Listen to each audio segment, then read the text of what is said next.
Përshëndetje të nderuar teleshikues, ja ku takuam sërish në këtë edicion informativ ku në vim juftoj që të ndiqni informacionet e përgatitura.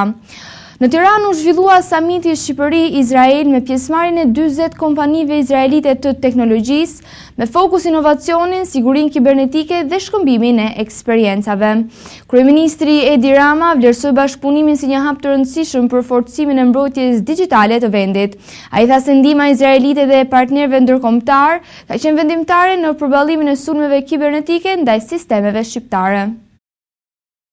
Shqipëria ka mirëpritur në një samit të posaçëm teknologjik një delegacion prej 40 kompanish izraelite që operojnë në fushën e inovacionit, teknologjisë dhe sigurisë kibernetike, në një përpjekje për të dhëduar bashkëpunimin mes dy vendeve. Për kryeministrin që përshëndeti samitin, prania e kaq shumë izraelitëve, pa llogaritur faktin që janë profesionistë shumë të mirë, është suksesi i parë që kanë arritur organizatorët. Sa më shumë që e njoh Izraelin, aq më shumë e kuptoj që të bësh bashkë kaq shumë izraelit nuk është diçka e lehtë, edhe pse miti thot se ju jeni gjithmonë të bashkuar. Në hapjet e aktivitetit, kryeministri Rama vlerësoi praninë e kompanive dhe ekspertëve izraelit si një tregues i rëndësishëm të partneritetit mes dy vendeve, duke theksuar se bashkëpunimi në këtë fushë ka sjellë rezultate konkrete për Shqipërinë. Ne ishim shumë të kënaqur kur pam në atë moment që Izraeli u sodh si mik dhe na ofroi ndihmë. Fal kësaj ndihme dhe miqve tan shumë të dashur nga Emiratet, plus disa ekspertëve nga Shtetet e Bashkuara të Amerikës, i mbijetuam këtij sulmi. Sot mund të themi me krenari që kemi një nivel krejt ndryshëm të mbrojtjes kibernetike dhe njëherë faleminderit bashkëpunimit me Izraelit dhe me talentet izraelite. Në fund fjalës së tij Rama përcodhi dhe një mesazh për marrëdhëniet historike mes shqiptarëve dhe hebrejve.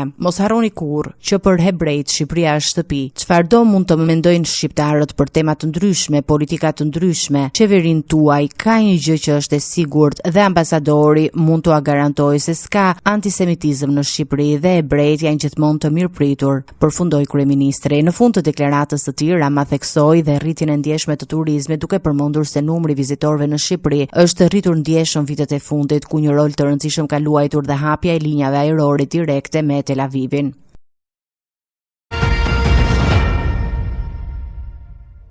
Banka Europiane e Investimeve ka vënë në dispozicion një linjë të re financimi për 20 milion eurosh për bizneset e vogla dhe të mesme në Shqipëri. Marrëveshja u nënshkrua në Tiranë në praninë e kryeministrit Edi Rama dhe drejtueses së BI-s Nadia Kelvinjo. Fondi synon të mbështesë inovacionin, digitalizimin dhe investimet e gjelbra, duke ofruar dhe një grant stimulues. Qeveria e sheh këtë si një hap të rëndësishëm drejt forcimit të sipërmarrjes dhe afrimit me standardet e Bashkimit Evropian. Një linjë e rifinancimi për 20 milion eurosh është hapur për bizneset e vogla dhe të mesme në Shqipëri me fokus në inovacion, digitalizim, teknologji dhe investime të gjelbra. Marrëveshja u firmos këtë të martë mes Bankës Europiane të Investimeve dhe një banke të nivelit të dytë në Shqipëri, duke parashikuar edhe një grant mbështetës të masën 10%. Në ceremoninë e nënshkrimit ishte i pranishëm kryeministri Rama, i cili e cilësoi këtë linjë financimi jo vetëm si mbështetje ekonomike, por edhe si një mundësi për rritjen e kapaciteteve dhe dijes së sipërmarrjes shqiptare.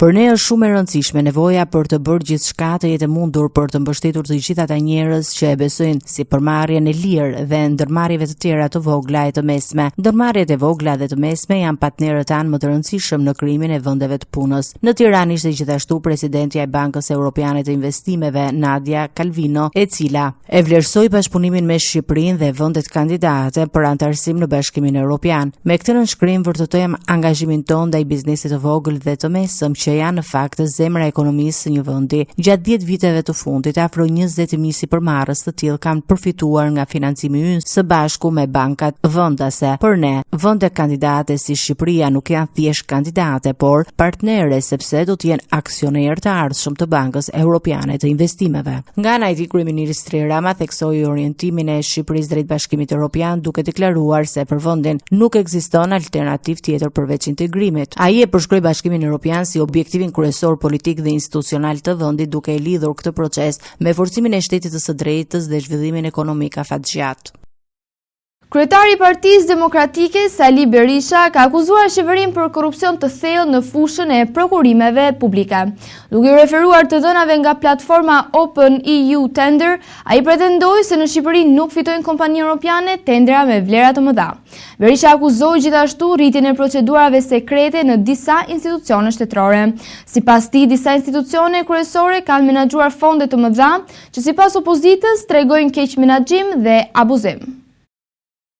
Kryetari i Partisë Demokratike Sali Berisha ka vijuar akuzat ndaj qeverisë në mënyrën e menaxhimit të prokurimeve publike, duke cilësuar këtë sektor si një nga pikat më problematike të korrupsionit në vend. Deklaratat e tij vijnë një ditë pas qendrimeve të kryeministrit Edi Rama, i cili tha se Shqipëria është ndër vendet lider në fushën e prokurimeve publike dhe po vlerësohet pozitivisht në nivel ndërkombëtar. Berisha, duke u referuar të dhënave nga platforma Open EU Tender, pretendoi se në Shqipëri nuk rezulton asnjë kompani nga Bashkimi Evropian që të ketë fituar tendera me vlerë të konsiderueshme.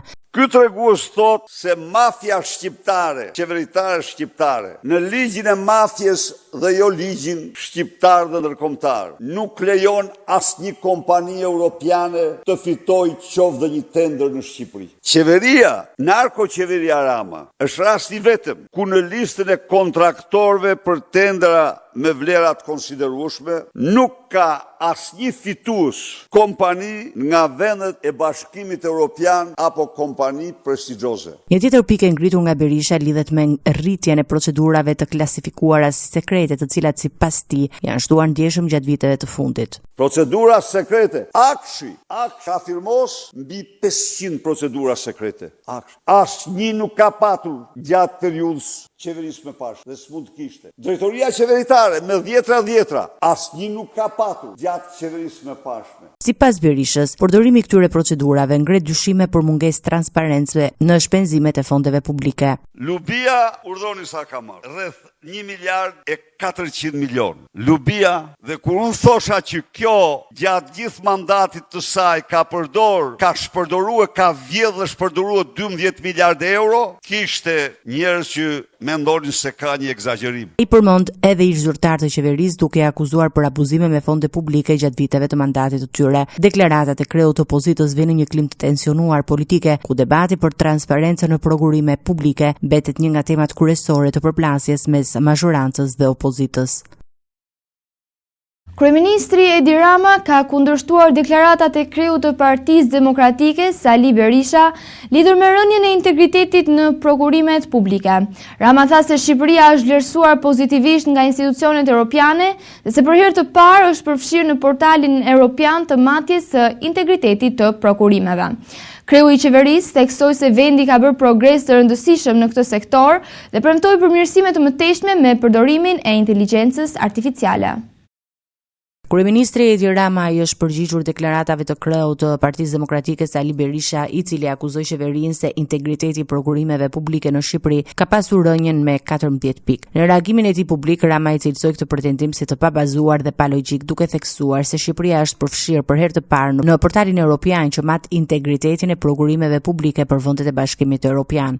Hell Budallaj i mall një gur në lumë dhe pastaj të vegjëlit bëjnë si të mençur për ta nxjerrë, duke thënë se integriteti i prokurimeve publike në Shqipëri pas ka shënuar rënje. Po se si e shënoi këtë rënje, kur në fakt Shqipëria u përfshi për herë të parë në portalin evropian të matjes së integritetit të prokurimeve për shtetet e Bashkimit Evropian, duke dalë më mirë se sa shumë prej tyre. Këtë as i madh as i vogël nuk kanë se si e thon, sepse Budalliku ka kufi vetëm vetveten. Rama deklaroi se progresi në prokurimet publike është njohur ndërkombëtarisht dhe se vendi vazhdon të përmirësojë standardet në këtë sektor. Ai theksoi gjithashtu se qeveria synon të rrisë më tej transparencën dhe efikasitetin përmes përdorimit të inteligjencës artificiale në administrimin e procedurave të prokurimit. Rëndësi ka që zduan ata që zduan sot Shqipëria vlerësohet ndërkombëtarisht si asnjëherë më parë, edhe në fushën e prokurimeve, ku kemi bërë progres të madh dhe jemi ende në ngjitje, sepse me dje edhe në prokurimet publike do të arrijmë brenda këtij mandati një nivel integriteti e shpejtësie që do të na rëndisë në nivelin më të lartë evropian fal inteligjencës artificiale.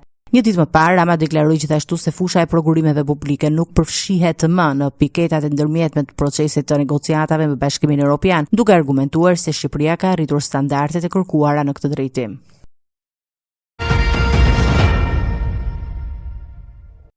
Ministri i Jashtëm Ferit Hoxha deklaroi se marrëveshja mes Shqipërisë dhe Italisë për kampet e emigrantëve në Gjadër dhe Shëngjin do të përfundojë pas afatit 5 vjeçar. Në një intervistë për Euractiv, ai tha se deri atëherë Shqipëria synon të jetë anëtare e Bashkimit Evropian, çka do ta bënte të pavlefshme konceptin ekstraterritorial të marrëveshjes. Hoxha theksoi se Shqipëria ka vepruar si partnere e besueshme e Italisë dhe hodhi poshtë zërat se Roma mund të pengojë integrimin evropian të vendit për të mbajtur funksionale kampet.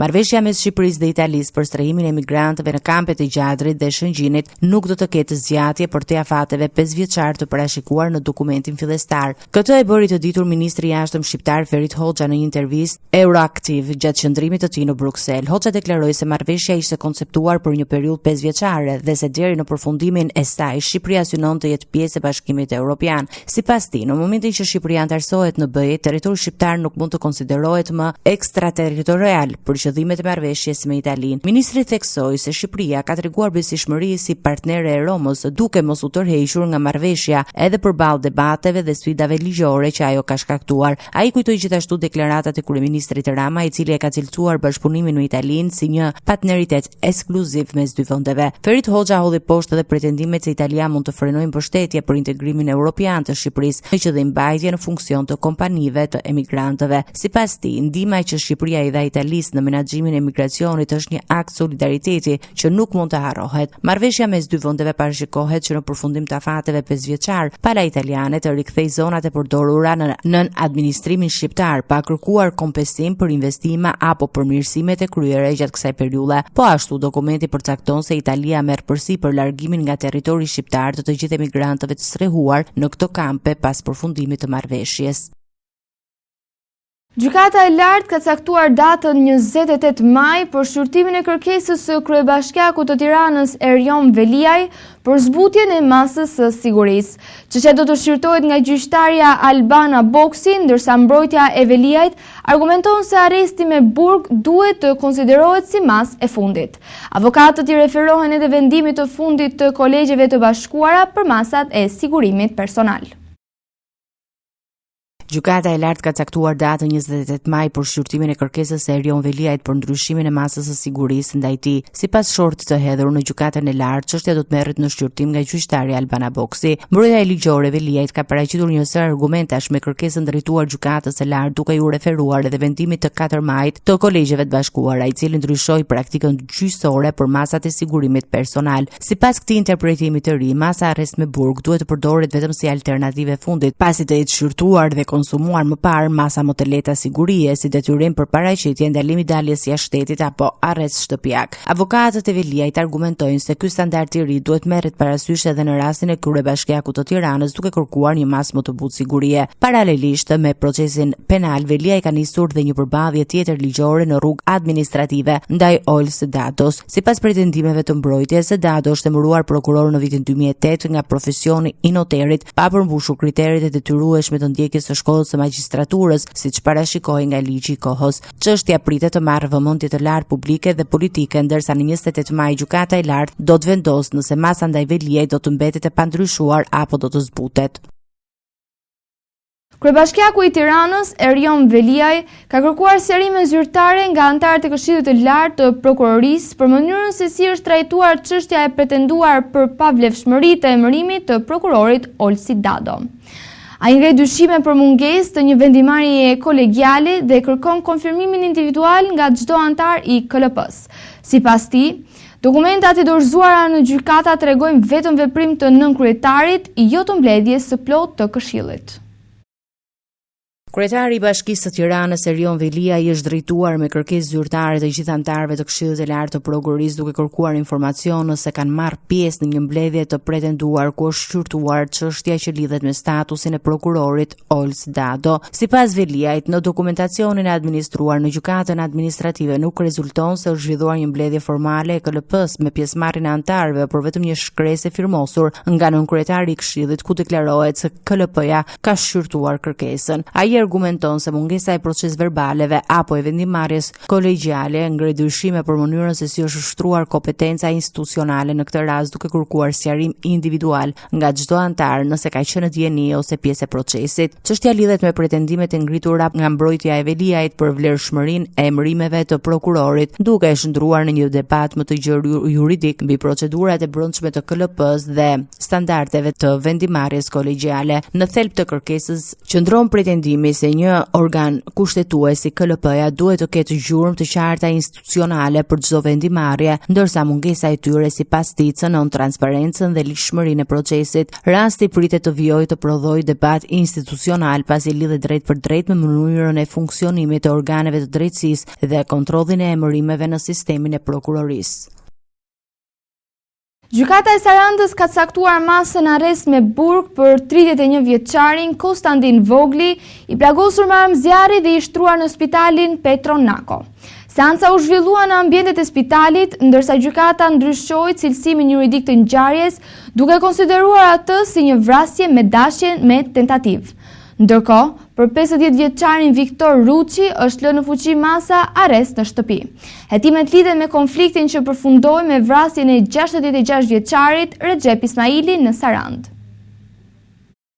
Gjykata e Sarandës ka vendosur masën e sigurisë arrest me burg për 31 vjeçarin Konstantin Vogli, i cili ndodhet i shtruar në mbikëqyrje policore në spitalin Petro Nako pas plagosjes me armë zjarri në këmbë. Seanca gjyqësore ndaj tij u zhvillua në ambientet e spitalit ku prokuroria e çështjes Armida Kaçi kërkoi masën arrest me burg për veprën penale, moskallëzim krimi, shkatërim prone dhe kanosje në bashkëpunim. Gjyqtari Mikel Hysometaj pranoi kërkesën e prokurorisë dhe vendosi mbajtje në burg të Voglit. Megjithatë, gjykata e mbajti një qendrim të ndryshëm nga organi akuzës sa i përket cilësimit juridik të ngjarjes. Sipas gjykatës, bazuar në provat dhe aktet e administruara deri në këtë fazë të hetimit, ngjarja duhet të hetohet si vrasje me dashje e kryer në bashkëpunim dhe e mbetur në tentativë, si edhe për veprat moskallëzim krimi dhe shkatërim prone. Ndërkohë, gjykata ka lënë në fuqi masën e arrestit në shtëpi për Viktor Ruçin, i cili është ndaluar nga policia pas masës së mëparshme të sigurisë për akuzën moskallëzim krimi. Gjatë seancës së verifikimit, gjykata vendosi që 50 vjeçari të vijojë të qëndrojë në banesën e tij në fshatin 6 të Sarandës pa të drejtë largimi. Sipas hetimeve paraprake, konflikti kishte nisur për një shumë parash që pretendoi se nuk ishte paguar për punën e bashkëshortes së Viktor Ruçit në lokalin e familjes Vogli në zonën e plazhit të KRR-s. Për plasja me spalëve, dyshohet se u përshkallëzua fillimisht me sende të forta dhe më pas me përdorimin e armëve, duke çuar në vrasjen e 66 vjeçarit Recep Ismaili mbrëmjen e 7 majit në fshatin 6 të Sarandës.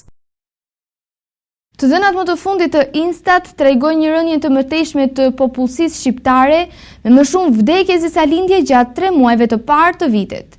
Shtresa natyrore rezulton negative me 368 persona, duke sinjalizuar vijim të tendencës së tkurjes demografike.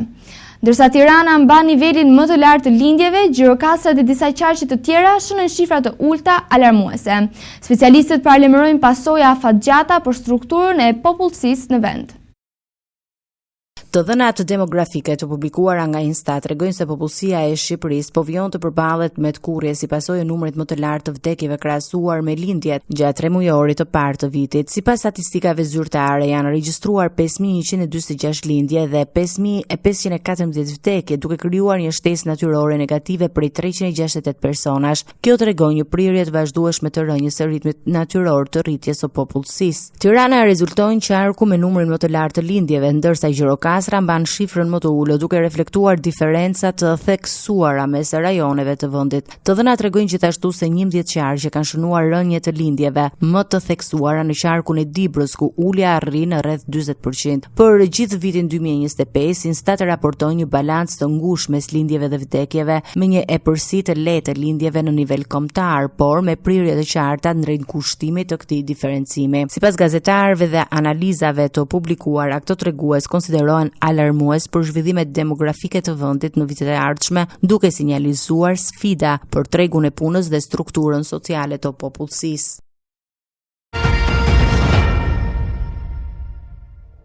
Vijoj me informacione nga bota. Bashkimi Evropian ka shprehur shqetësim për proceset e një pasqyrshme zgjedhore në Kosovë dhe ndikimin e tyre në dialogun me Serbinë.